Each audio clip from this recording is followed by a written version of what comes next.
Harappan Civilization Part 2. Question: What do you understand by Harappan civilization? Describe the main features of civilization. What were the main causes of the decline of Harappan civilization? Dear student, this is the remaining part of the question. The next point is number 1. Worship of Mother Goddess.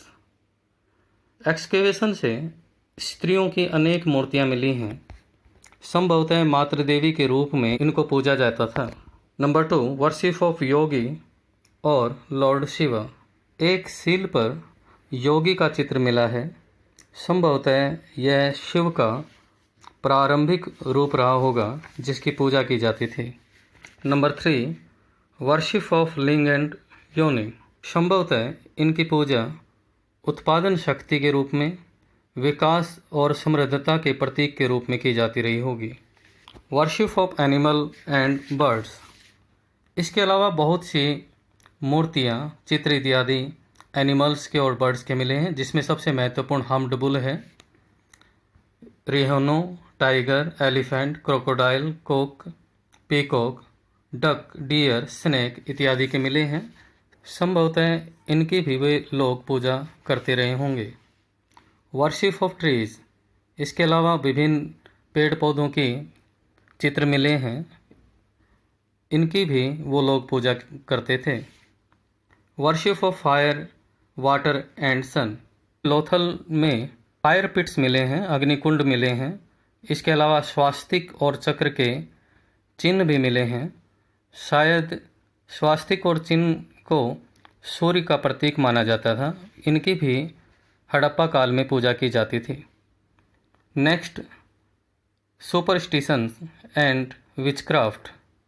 Harappa सभ्यता के लोग rebirth में विश्वास करते थे। इसी कारण संभवतः वे शव के साथ अनेक वस्तुएं रखते थे। इसके साथ साथ भूत प्रेत, जादू टोनों में भी वो विश्वास करते थे। एक्सकेवेशन में अनेक ताबीज मिले हैं। Economic life of the Harappan civilisation. Number 1, agriculture. उन लोगों का प्रमुख व्यवसाय कृषि था। बहुत से क्रॉप्स वे लोग बोते थे। Second point, cattle rearing.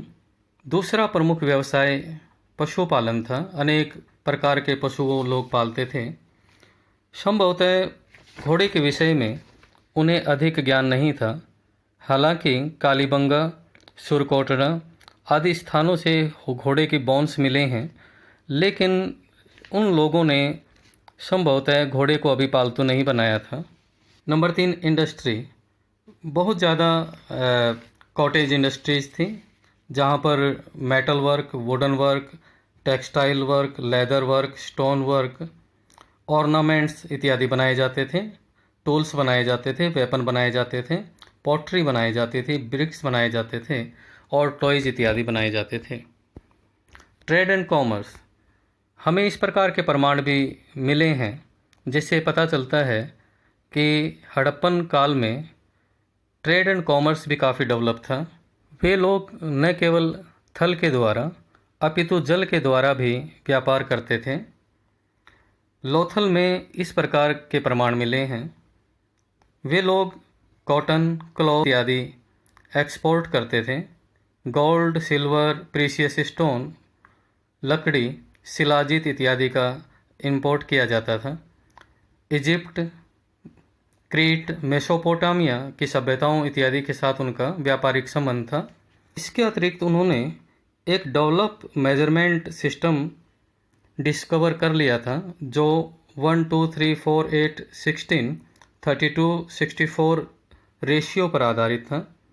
व्यापार करते समय वे लोग बार्टर सिस्टम अपनाते थे, अर्थात वस्तु विनिमय अपनाया जाता था, वस्तु के बदले वस्तु एक्सचेंज करना। Political life of the Harappan civilization. Harappa सभ्यता की लिपि अभी तक पढ़ी नहीं जा सकी है। इस कारण केवल अनुमान ही लगाया जा सकता है। अनेक विद्वानों ने अनेक प्रकार की शासन पद्धतियों के विषय में अनुमान लगाया है। हंटर वे कहते हैं कि वहाँ पे डेमोक्रेटिक रूल था। इसी प्रकार व्हेलर के अनुसार वहाँ पर पृष्ठ के द्वारा रूल किया जाता था, यानी कि पुरोहितों के द्वारा शासन किया जाता था। इस प्रकार अनेक विद्वान भी अलग अलग अनुमान लगाते हैं। Number 2, good governance. अनेक बड़े बड़े शहरों को देख करके और उनका डेवलपमेंट देख करके, प्रॉस्पेरिटी देख करके, ट्रेड एंड कॉमर्स की पोजीशन को देख करके हम अनुमान लगा सकते हैं कि प्रकार की भी शासन व्यवस्था थी वो काफ़ी अच्छी रही होगी। Number 3 point, political unity. सभी नगरों में, यहाँ तक कि गाँव में भी एक जैसी नगर व्यवस्था होना ये दर्शाता है कि जो केंद्रीय शासन प्रबंध था, एडमिनिस्ट्रेशन जो था, वो काफ़ी उच्च कोटि का रहा होगा। Source of income. संभवतः भू राजस्व ही, लैंड रेवेन्यू ही सरकार की आमदनी का प्रमुख स्रोत रहा होगा। वॉरफेयर एविडेंसेस मिले हैं, उनमें वेपन्स बहुत कम मात्रा में मिले हैं, जिससे ये अनुमान लगाया जाता है कि संभवतः ये जो सभ्यता थी वो काफ़ी पीसफुल थी। ये लोग नॉर्मल और सिंपल वेपन का प्रयोग करते थे, हथियारों का प्रयोग करते थे, जो मुख्य रूप से कॉपर और ब्रॉन्ज इत्यादि के बनाए गए थे। काल में आयरन का प्रचलन नहीं था। मुख्य heading art. 1 point, script. Script के एविडेंस सील के ऊपर, यूटेंसिल्स के ऊपर, दीवारों में और टेराकोटा इत्यादि में, पक्की मिट्टी के इत्यादि पर मिलते हैं, जिससे पता चलता है कि हड़प्पन सभ्यता के समय में लिपि का बहुत ज़्यादा प्रयोग किया जाता था। और जो एविडेंसेस मिलते हैं उससे पता चलता है कि लगभग 400 के करीब, 400 के करीब शब्द इस लिपि में शामिल थे। यह लिपि दोनों तरह से लिखी जाती थी, लेफ़्ट टू राइट और राइट टू लेफ़्ट, लेकिन अभी तक इस लिपि को पढ़ा नहीं जा सका है। हालांकि दूसरी जो कांस्यकालीन सभ्यताएं विश्व के अनेक दूसरे भागों में, जैसे सुमेर के अंदर, इजिप्ट के अंदर, उनकी लिपि पढ़ी जा चुकी है, लेकिन अभी तक हड़प्पन सभ्यता की लिपि पढ़ी नहीं जा सकी है। इस कारण इस सभ्यता को हम प्रोटो हिस्टोरिक के अंतर्गत अध्ययन करते हैं। Proto cell. अत्यधिक संख्या में सेल्स मिली हैं जो विभिन्न प्रकार की हैं। इनका कैसे प्रयोग किया जाता रहा होगा, इस बारे में विद्वानों के अलग अलग विचार हैं। स्कल्पचर्स।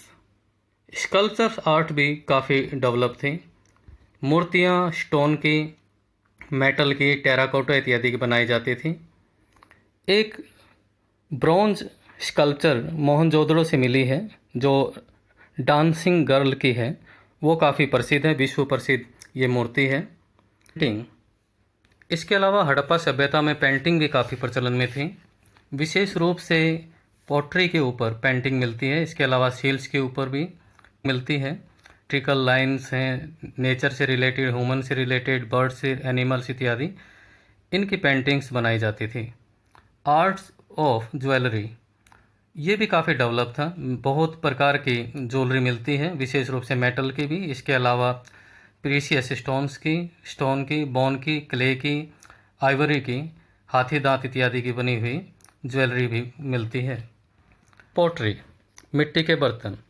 मिट्टी के बर्तन बनाने की कला भी काफ़ी थी और मैक्सिमम जो मिट्टी के बर्तन जो बनाए जाते थे वो व्हील मेड थे और ऊपर पेंटिंग्स की जाती थी। Causes of decline. हड़प्पा सभ्यता के पतन के क्या कारण थे, इस संदर्भ में अनेक विद्वानों ने रिसर्च की है और अपने अपने विचार प्रस्तुत किए हैं। Number 1, Aryan invasion. M Mortimer Wheeler, Piggott, Gordon Childe, L Basham इत्यादि का मानना है कि लगभग 1500 BC के आसपास इस क्षेत्र में आर्यों ने आक्रमण किया, जिसके फलस्वरूप इस सभ्यता का पतन हो गया। Number 2, flood. कुछ विद्वान जैसे M.R. साहनी इत्यादि का मानना है कि एक भयंकर बाढ़ के कारण इस सभ्यता का पतन हुआ और इस संदर्भ में उनका तर्क इस प्रकार से है कि हड़प्पा, मोहनजोदड़ो, चन्हूदड़ो, लोथल इत्यादि का जब एक्सकेवेशन किया गया तो उस एक्सकेवेशन में बाढ़ के प्रमाण मिलते हैं। चेंज।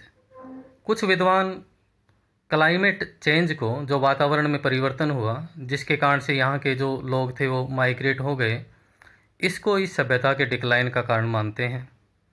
ट्रेड में आर एस शर्मा का कहना है कि संभवतः इकोनॉमिक क्राइसिस के कारण जब का पतन हुआ। जॉन मार्शल का पतन का कारण एडमिनिस्ट्रेटिव वीकनेस को मानते हैं। कैनेडी जैसे विद्वान हमारी कोई सभ्यता के पतन का कारण मानते हैं। Number 7, fire. कुछ पुरातात्विक स्थल जैसे कालीबंगा, रानागुंडई, नाल, डाबरकोट इत्यादि के उत्खनन से पता चलता है कि यहाँ पर भयंकर अग्निकांड हुआ था। इस कारण कुछ विद्वान ये मानते हैं कि सभ्यता के प्रमुख जो नगर थे वो अग्निकांड के कारण नष्ट हो गए। Number 8, earthquake. कुछ विद्वान अर्थक्वेक को भी इस सभ्यता के पतन का कारण मानते हैं। हड़प्पा सभ्यता के पतन का कोई एक कारण नहीं था। अलग अलग स्थानों पर अलग अलग कारण रहे होंगे, लेकिन सभ्यता का पतन होना एक लंबी प्रक्रिया का परिणाम था। निस्संदेह हड़प्पा सभ्यता विश्व की प्राचीनतम और प्रसिद्ध सभ्यता थी। इसकी नगर योजना अद्वितीय थी। विश्व की कांस्यकालीन ब्रॉन्ज एज सिविलाइजेशंस में इस सभ्यता का विशेष स्थान है। Students, next topic next lecture में किया जाएगा। थैंक्स।